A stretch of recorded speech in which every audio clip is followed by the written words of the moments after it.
Okay, I thought I'd give you guys a little behind the scenes peek at how I'm going to do my dip video. And if you look here, look, you can see that we're in my kitchen, and there's the whole dip setup. So there's the tank that I'm using today, which is nice and small, and you can see my camera is perched on my lighting rig directly above the tank. So I've got a very small space to work in. I just thought you guys might like to see a little bit of behind the scenes. There's the base coat just been sprayed, and you can see that that is still not gone off, that's still wet. So what we do when we do the dip base is we're going to flash this off. Now, to flash off the paint, what we're going to do is we're going to either use warm air from a hairdryer or a hot air gun a long way away from the paint. You don't want to go close. Or in this case, I'm just going to put it in a low temperature oven. And as soon as the paint has flashed off and all of this solvent has disappeared and it's become touch dry, actually you're ready then to dip. So what you don't want to do is you don't want to leave this part overnight or any longer than 2 hours. If you leave it longer than 2 hours, the surface, so that's 2 hours around 25 degrees centigrade. So 20 to 25 degrees centigrade. So just be aware that obviously paint has different flashing off times in different temperatures. If you live in a cold country, your times are going to be different. If you leave it more than 2 hours, the surface has hardened to the degree that you can't get the dip to stick. So if you're having problems with dip adhesion, you're leaving it too long. Okay, you can see what I've done here. This is actually a piece of that tape that I was talking about, cheap tape, and this is its counterpart. And what this is going to do is this is going to contain the film. In a professional dip tank, you've got like a metal frame that you can move around to contain the film to stop it spreading out. So what you do is you float it on the surface tension. So you just dip it across, and I measure the size of my piece first, and then I mark it on the tank, and then I just put the tape in. So that's what that's for. There's a reflection just over here that you can see around there. So apologies for the water reflection. That's one of the reasons why I haven't done a dip video. It's very hard to film. Right, that's now dry and ready to dip. I can touch it, so it's tacked off. And you don't need a massively thick coat of base coat. It's, as long as it covers everything, you're all good to go. We're now it's all going to happen very fast. I'm going to put the film in. You'll see me lay the film in a second. So here we go. There's the film. I'm going to lay that film in real nice and smooth.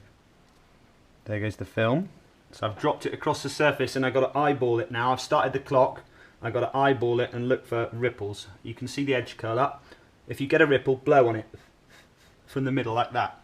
Blow them out. So I want to manipulate that across, and then seal it in place.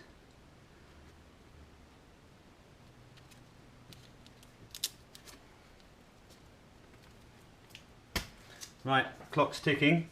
I've got about 15 seconds left on my minute, so I want to prepare my part, and I'm going to come at an angle.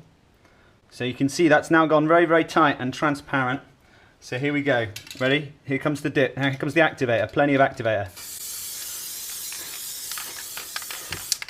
Right, 20 seconds.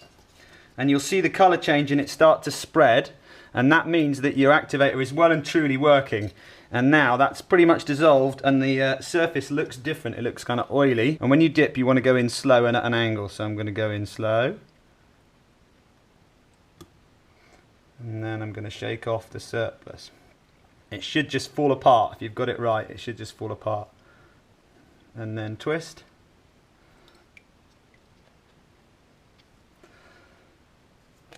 And there is your Cryptek on that part. And you can see that that's real nice and smooth. There's no bubbling. If you get bubbling, it's because you didn't put enough activator in and the soak time was too long. It wasn't long enough, sorry.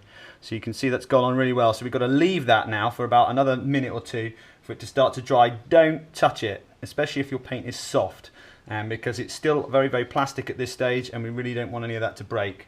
And if you mess that up, then you're back to the drawing board. So I'm going to clear the tank, and then I'm going to do the other shell half. Okay, so I've cleared the tank, and you can see these little bits here floating around. So what you want to do with those is just blow them out the way. Then your frame can contain them. And if they're being really troublesome, then you can just pick them out like that. Or stick them to the side. Right, I'm ready to go again. So I'm going to try again. I got my tank ready, and I got my next shell half.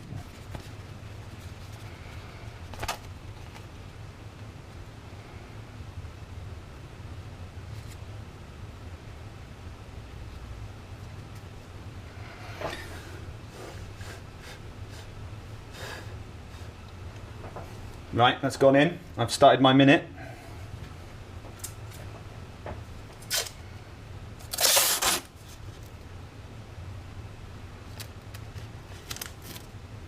Just adding a tiny bit more framing just to contain it.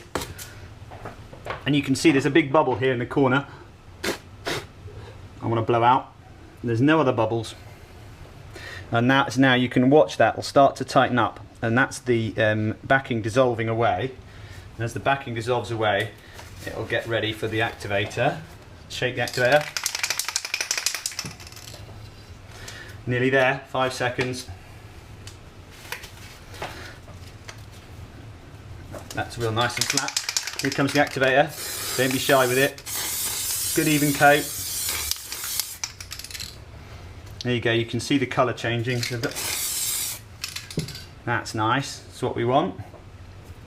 20 seconds. There we go, that's looking real nice.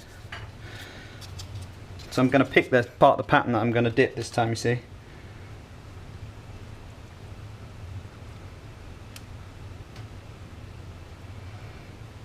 You want to bring it back up through the water away from excess film so that you don't get a mess.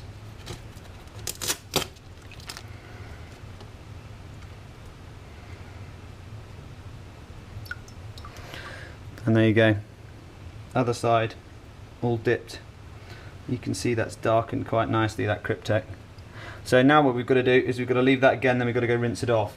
The way to do the rinsing is you need to go and use the domestic shower or a gentle tap, and you're going to rinse off all the remains of like the, there'll be lots and lots of little bits on here of glue, and what you want is you want to gently rinse it, and then after all the sliminess has gone from the surface, then that part is all ready for you, and it shouldn't be shiny at all. Then you've got to leave it to dry, so leave it to dry for at least 4 or 5 hours until the dip's completely dry, and then you just clear over the top like any other paint.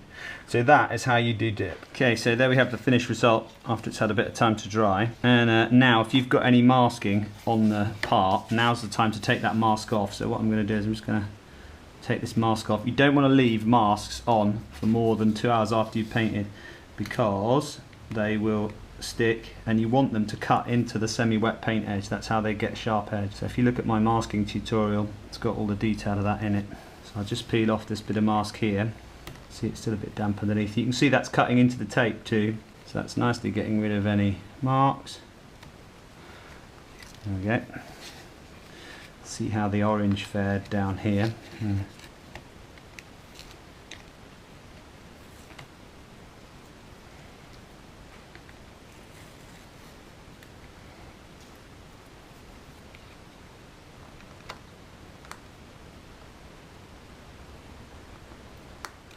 can see a little tiny bit of paint leakage in these corners.